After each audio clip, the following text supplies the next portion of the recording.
Hello, this is Pastor Beatty Pugh. I'm continuing in the series that I'm running here on the Lord's Prayers. And this here is prayer number 2. And the title of it is That They May Be One. And this is in 9 prayers in John chapter 17 on the Lord's Prayers. And it reads, prayer number 2 is in John 17:21, and it reads, that they may be one as you, Father, are in me, and I in you, that they also may be one in us, that the world may believe that you sent me. And that's the way it reads.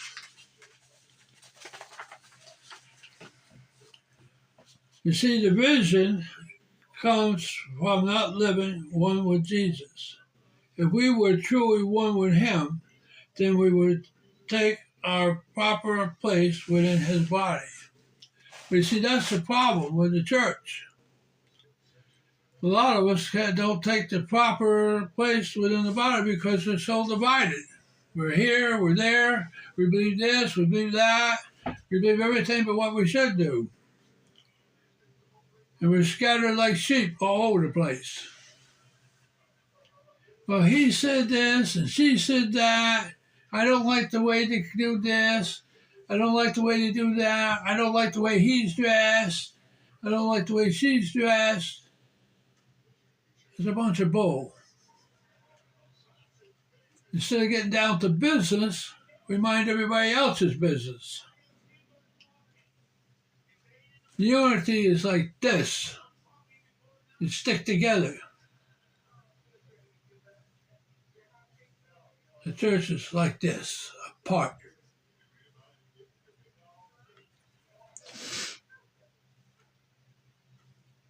The church I've been in, I can count on my hand. As a matter of fact, on 2 fingers. Number of people who's been to my house. I was a pastor. Nobody goes to anybody else's house. People die. The only time they see them is when they look down that box. Or they look down in the grave. It's a sad thing. We're supposed to be brothers and sisters in Christ. I would be a brother or sister to a tree. I'd see them more. I don't know what's the matter with the church. I have to wonder what the Lord thinks. It's supposed to be his family. I wonder what happened to the in-laws. We're mostly like the outlaws. What's the matter with the church? You don't like your brother or your sister?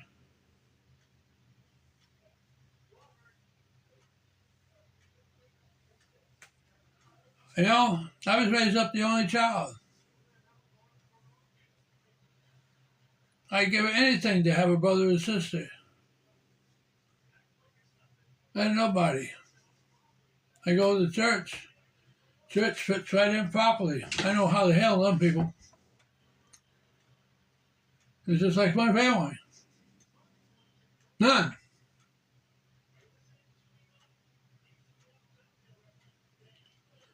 And here's Jesus saying, wish they was like us, together. It is pitiful. Take their proper place within his body. If we are ever to have unity in the church, it will not be through univocal movements that water down truth in order for it to be now accepted by others. Isn't that something?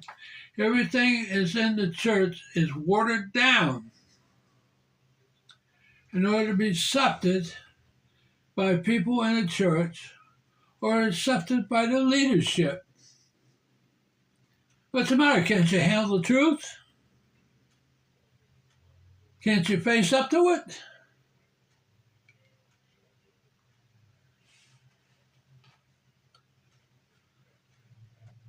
You see, it's only going to be where we are one, where Jesus will see we will be one with each other. We first must learn one individual place in his plan. We must learn our own individual place in his plan first. We each have to seek out our own individual place. Then we might be able to be one with each other. To be true brothers and sisters in Christ, instead of squabbling around like a bunch of kids fighting over one stinking toy. You know, the Antichrist is out there, and he's causing all this. It's about time the church dummies up and wakes up. He's the one who's causing this. It ain't going to be too long. And guess what? He's going to be taking control, and the church is going to be wondering, what happened? What happened to us? Why am I getting the mark here? Why am I getting the mark up here? And everything is gone. Well, I hate to tell you, it's nobody's fault but your own. Because you didn't get in the Word, you didn't study, and you didn't want to unite with your brothers and sisters and be strong like an army. Well, you know, as a pastor, I really don't feel sorry for you. You're going to get just what you deserve. It's about time you open your eyes and see what's happening. It's going to be on you faster than a wolf on a fox. And it's coming. It's right around the corner. Watch the news. All this stuff that's happening in Israel today is no joke. It is here. But you sit in your dormitories, in your houses, with a sheet pulled over your heads, hoping it'll go away. Well, it's not. It's marching right down the track like a freight train. You better wake up. Because tomorrow may be your last day of freedom. And when you go out there to get help from your friends or your Christian brothers, it's going to be too late because they ain't going to know you. Or they might not even be around. So you better wake up.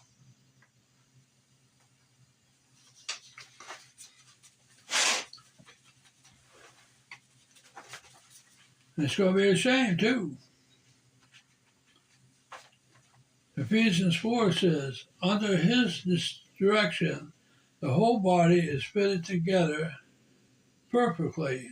As one part does his own special work, it helps the other parts grow so that the whole body is healthy and flourishing and full of love. Well, you know, I sit in church every week for the last 40-some years. And I hate to say it, I haven't seen anything flourishing yet. I haven't seen anything working yet. It's been dog eat dog.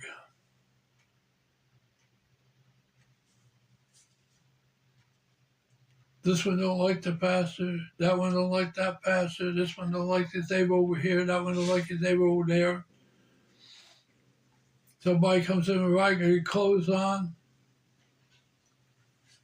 Sit here at my feet. But when are you going to wake up? You know, all you people out there with those fancy clothes on, you just come in there on the holidays, you know, like Easter and Christmas and New Year's, to show all that fancy clothes might come a day pretty soon. You might be sitting there with the rags on.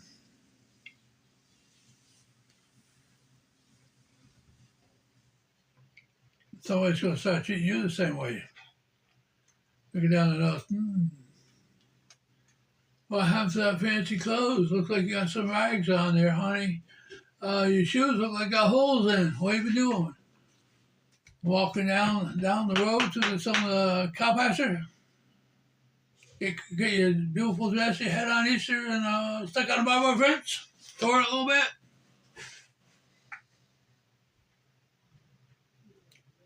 Remember this old cliche: what goes around comes around. And the way things are looking right now, it's going to be a whole lot of coming around. And a lot of you people are going to be going around. So you better straighten up and fly right before it's too late.